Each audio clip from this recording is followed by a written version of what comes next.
bem-vindo ao JR Trade. Quando o assunto é publicidade, Media Brands é um nome de peso. Está presente em 130 países. No Brasil, são 8 agências. No site, o grupo tem orgulho em dizer que se compromete com a excelência e talvez isso explique a história de sucesso. JR Trade de hoje tem o prazer de receber o CEO da Media Brands, Ezra Geld. Muito bem-vindo, Ezra. Muito obrigado, um prazer estar aqui. Você que gosta de publicidade, propaganda, quer estar sempre antenado às novidades do setor, esse é o seu espaço.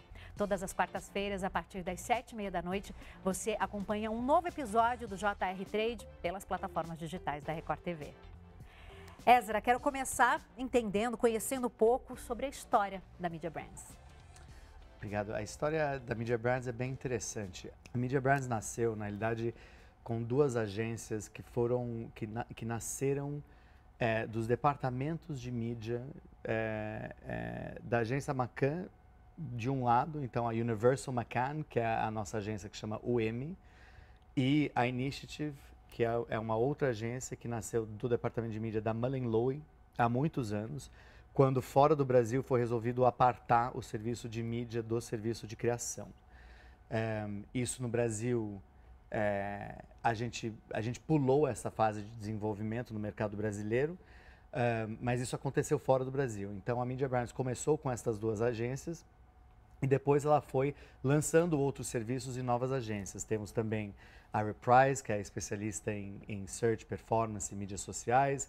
Temos a Matterkind, que é focada em programática. Eles fazem programática, mídia programática.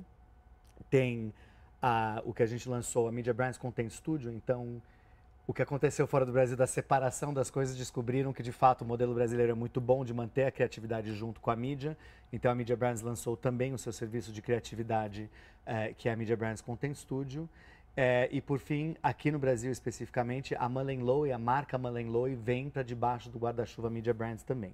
Então nasceu com essas 2 agências e depois foi criando outras agências dependendo dos serviços novos que tinham que ser prestados para os clientes. Você falou da Mullen é uma agência que é responsável por marcas bastante conhecidas, né? Como Unilever, Bayer. Como é trabalhar com essas marcas já consagradas? Sim. A Mullen é uma agência super tradicional, muito bem conhecida e com marcas icônicas, né? Chamaríamos de icônicas.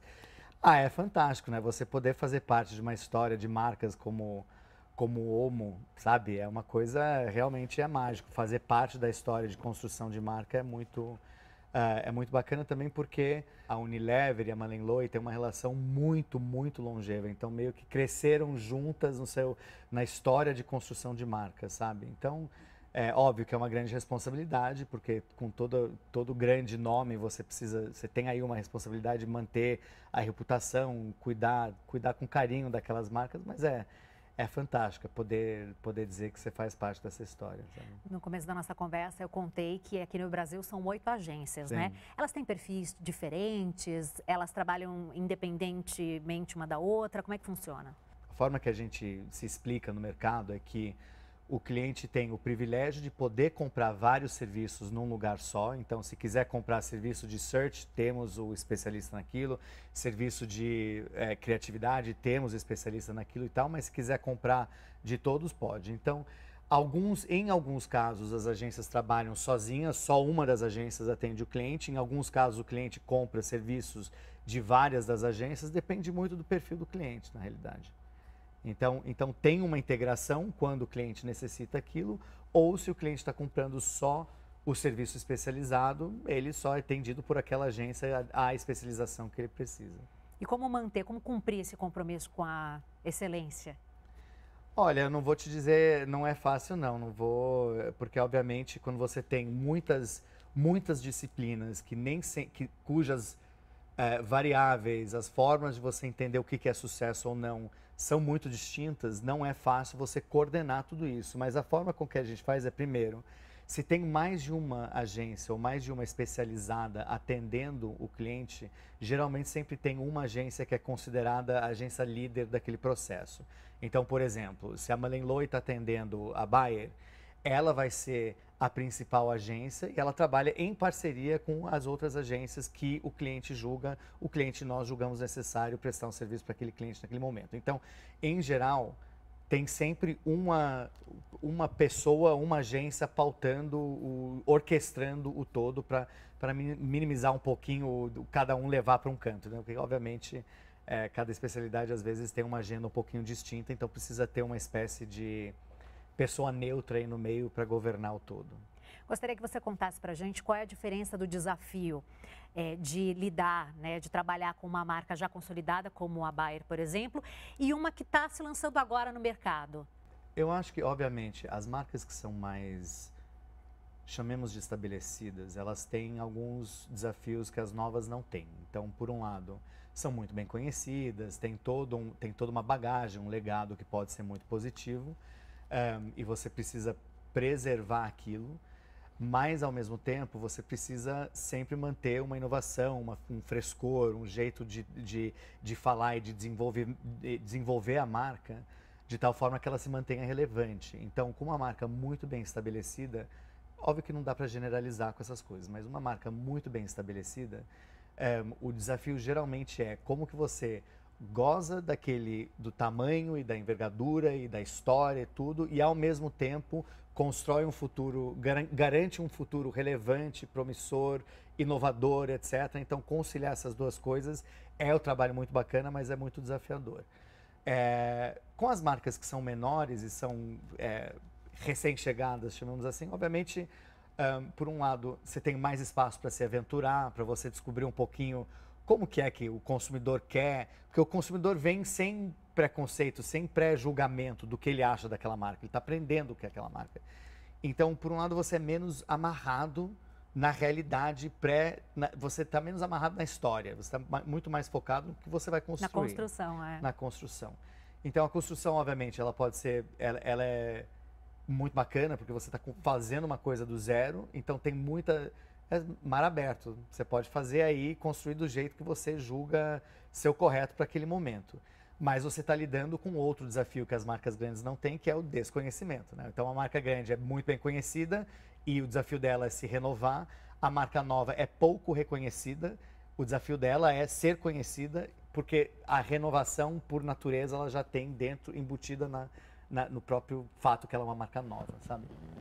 Qual a importância das redes sociais hoje no trabalho de construir uma marca e também de valorizar, enfim, trabalhar uma marca já estabelecida? De repente, uma antiga, né, que em outras décadas trabalhava-se de outra forma com a publicidade. De suma importância, gente. Assim, o nosso trabalho sempre foi, e eu acho que continuará sendo por muito tempo, construir histórias para as marcas se inserirem no ambiente cultural da sociedade. Assim, as pessoas falam que o trabalho da construção de marca é o encontro do mundo da cultura com o mundo do comércio e dos negócios. Então, o nosso trabalho enquanto publicitários é fazer essa ponte. Então, o nosso trabalho sempre foi construir histórias e inserir a marca em ambientes culturalmente relevantes. As mídias sociais são uma ferramenta fantástica para isso, porque tudo o burburinho do que está acontecendo na cultura popular, no que está acontecendo no país, o que é legal, o que as pessoas gostam, do que as pessoas estão falando, o buchicho que está aí nas ruas, acontece em tempo real nas mídias sociais. Então, as mídias sociais, quando apareceram como uma ferramenta de marketing, se tornaram uma ferramenta extremamente poderosa, porque é um atalho muito rápido para você, primeiro, saber o que está pegando na boca do povo e entender o que é relevante e o que não é relevante para você inserir a marca naquela conversa. Então, realmente são muito, muito importantes. E o consumidor, nesse caso, tem uma participação ativa ali também, inclusive na divulgação da marca, pro bem e pro mal também, né? Como é que funciona isso? Como trabalhar isso? É delicado, né? É um campo delicado para se trabalhar, não é? Olha, eu não diria que delicado, porque a gente sempre ouviu os consumidores e sempre prezou muito a opinião deles, até porque a gente está aí para fazer produtos para eles, né? Do contrário, não... Então, na realidade, para mim, o que as mídias sociais fizeram foi aumentar a voz do consumidor. Porque hoje você pode ouvi-lo em alto e bom tom e muito mais rápido. Então, para mim, não é tão questão de ser complicado e mais de que você tem que poder reagir muito rápido, porque a informação está te chegando com muito mais velocidade. E claro, quando você está usando as mídias sociais e a voz do consumidor como uma espécie de embaixador ou porta-voz da marca, aí sim tem umas sensibilidades, porque nem sempre aquele consumidor ou aquela pessoa que está aí nos ambientes sociais está dizendo exatamente o que a marca gostaria que fosse dita sobre ela. Mas, por outro lado, é tudo uma conversa. Então, as marcas estão se acostumando a participar de uma conversa muito mais orgânica e ativa. Nem sempre, porque assim, antigamente a gente fazia marketing, tinha uma fórmula. E tudo que saía daquela fórmula, a gente ficava, ai meu Deus, tá, saiu da fórmula, saiu do pré-combinado. E na realidade, quanto mais a marca consegue se inserir numa conversa e reagir àquela conversa e responder, vai ter momentos que as pessoas não vão gostar, alguns não vão gostar de uma resposta, outros vão, mas pelo menos é uma conversa viva que dá vida à marca, porque a marca sem conversa não é muito viva, né? Não tem muito... Ainda mais nos dias de hoje, né? Nos dias de hoje, e as próprias pessoas são marcas hoje também, se você pensa bem. Então, assim, e as pessoas falam, erram, acertam, fazem uma coisa, é uma coisa muito orgânica. Então, se a marca não conseguir se inserir nesse ambiente de uma forma que é verdadeira e não ter medo de errar, ela vai ser neutra, não vai ter saliência, sabe? Esdra, e os influencers? Qual a importância deles? E vocês trabalham com influencers? Como é que funciona? Sim, claro que sim. Acho que a maioria das marcas hoje em dia procuram ter trabalho com os influencers, mas é exatamente isso um pouco que eu estava falando. O influencer, ele é como qualquer, entre aspas, qualquer porta-voz era de antigamente, digamos assim, porque você está querendo o endosso daquela pessoa, você está querendo que ele fale, não é necessariamente que fale bem da sua marca, mas o simples fato que aquela pessoa consome a marca é uma chancela para sua marca mas o que acontece hoje é que o influencer ele é muito mais vivo do que o simples uso, por exemplo, antigamente de uma celebridade. Óbvio que as celebridades também são influencers hoje, mas tem essa dinâmica que é muito mais viva. Então, o cuidado que a marca tem que tomar é lembrar que ela não está mais falando sozinha. Eu peguei essa celebridade, eu estou pedindo que essa celebridade fale X de mim. Não. O influencer, ele está lá com a sua própria marca, o seu jeito de falar, e o que você quer é a participação dela na troca com a sua marca. Então, muito mais do que ser porta-voz é uma forma de troca e a gente tem que estar disposto a fazer isso. E às vezes as formas antigas de marketing, onde era tudo pré-moldado, isso no ambiente do influencer não funciona tanto, porque você tem que ter a capacidade e a lateralidade de uma troca aí. A marca tem que se colocar, o influencer vai se colocar, tem aí uma dinâmica que é mais, como eu falei, um pouquinho repetitivo, mas é mais orgânico, sabe? Agora tem muito influencer por aí, né? Como que vocês escolhem um influencer que vai divulgar o produto daquela determinada marca? Já aconteceu de vocês escolherem um e se arrependerem depois, por algum motivo? Não precisa citar nomes, mas já aconteceu? Acontece com alguma frequência? Como é que é? Eles costumam cumprir certinho? Como é que é essa relação com eles? Geralmente, hoje, cada vez mais se cumpre certinho, sim. E é menos uma questão de eles estão fazendo o que a marca pediu e muito mais um pré-trabalho da agência, dos estrategistas da agência, dos nossos parceiros que nos ajudam com os influencers, de traçar uma história e um diálogo que converse com aquele influencer. Porque quando dá algum ruído é porque deu algum descasamento entre o que significa o influencer e os valores daquele influencer e os valores daquela marca. Então, quanto mais se trabalha no pré-preparo para aquilo, mais você evita isso aí, entendeu? Então, obviamente, você quer um influencer que talvez tenha um posicionamento político que não tem a ver com a marca, ou é um posicionamento muito político que a marca preferiria não.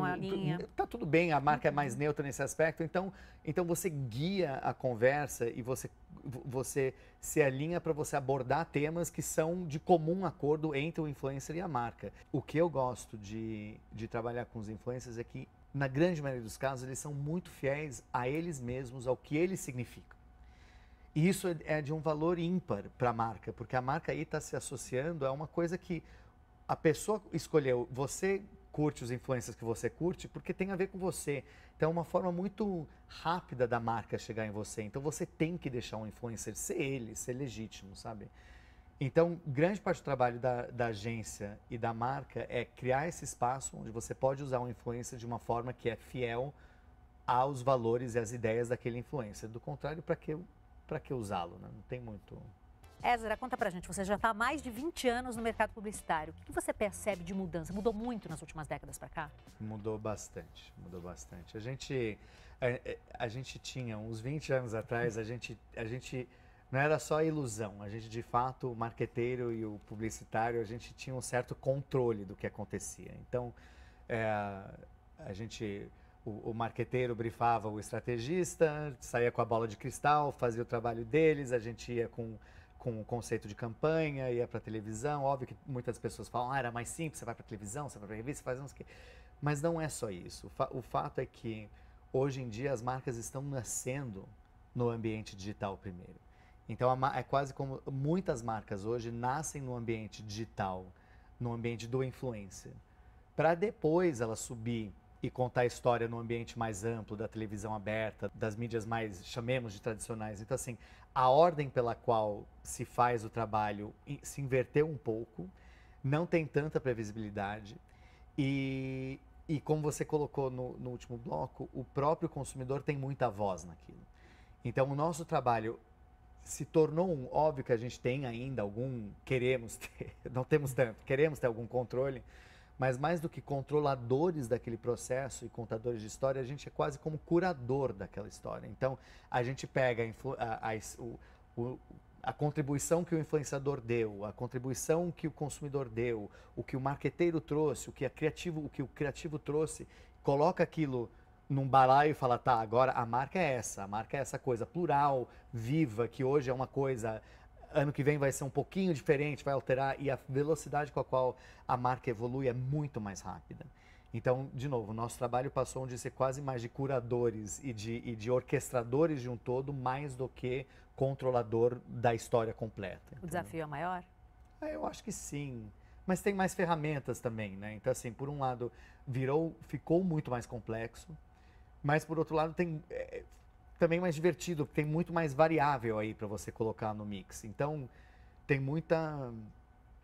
e tem muito grau de especialização, sabe? Tem marcas que só precisam existir no ambiente digital, tem marcas que só vão existir no ambiente de eventos, porque elas não precisam estar falando em todo tempo, todo lugar agora. Então, ficou bastante interessante também, eu acho. Evoluiu bem.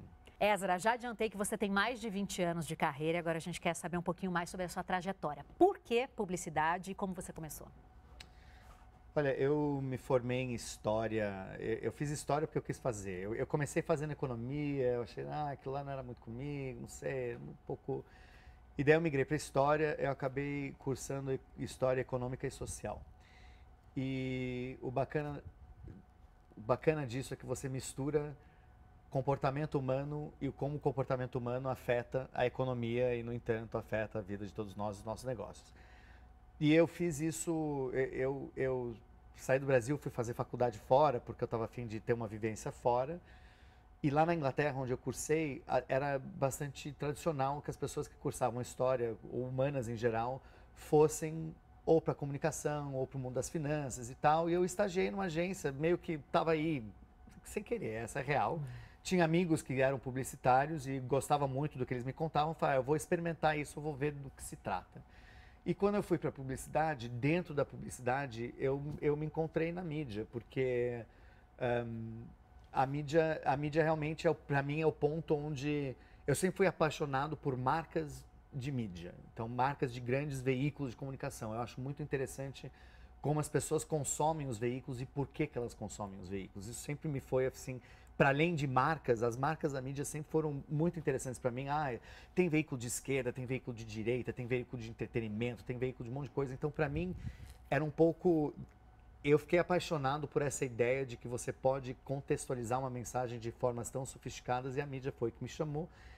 E depois da mídia, eu fui traçando outros outros voos, porque eu fiz mídia, daí eu gostei bastante, eu fui estrategista um pouco, fui planejador.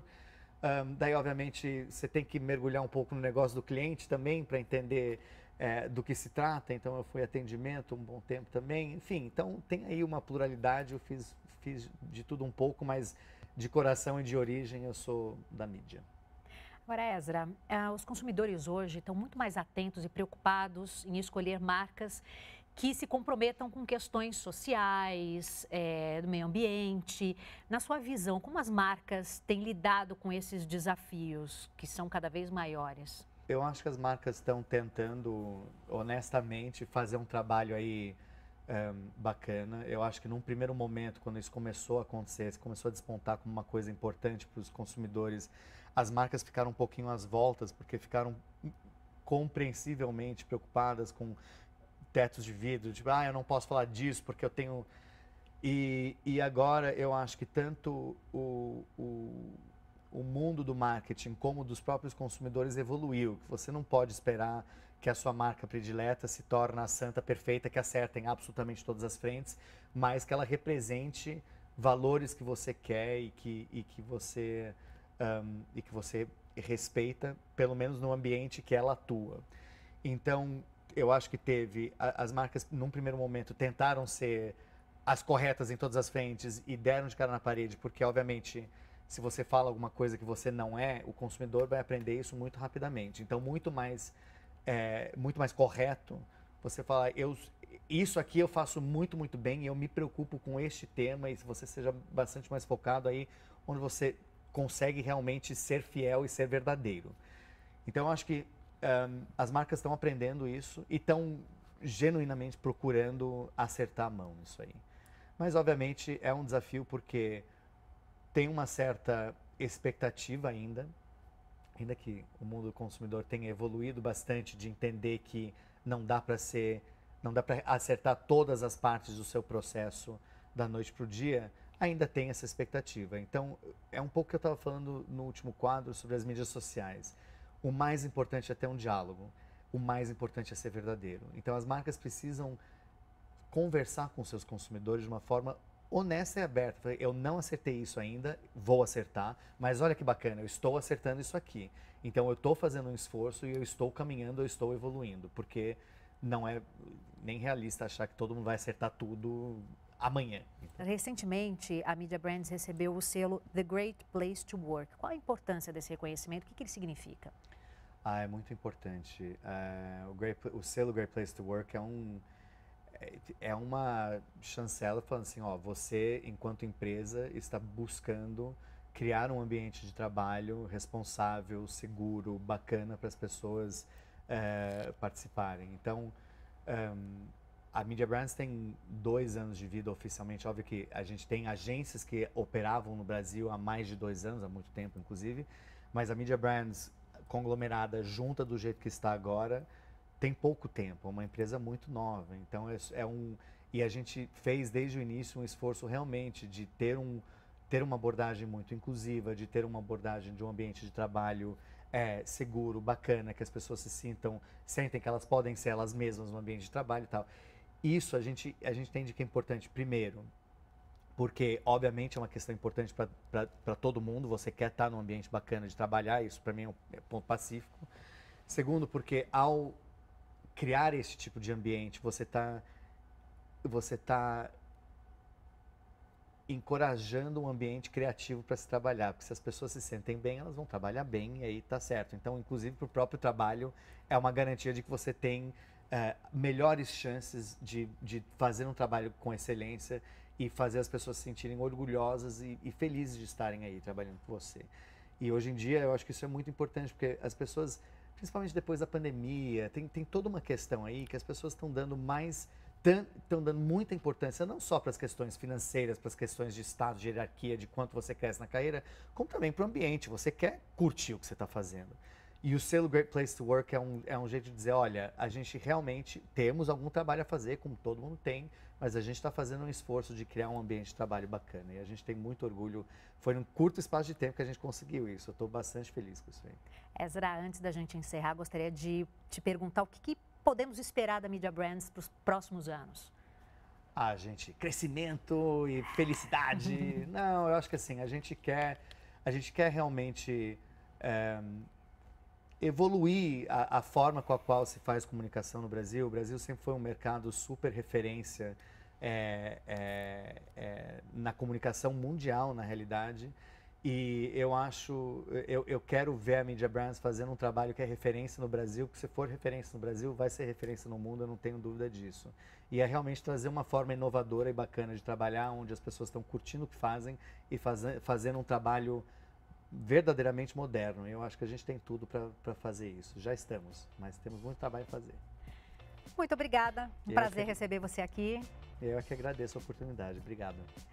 JR Trade, você já sabe, é o nosso espaço para falar sobre publicidade, marketing, comunicação. Todas as quartas-feiras, a partir das 7h30 da noite, você pode acompanhar um novo episódio pelas plataformas digitais da Record TV. Muito obrigada pela tua companhia. Até a próxima.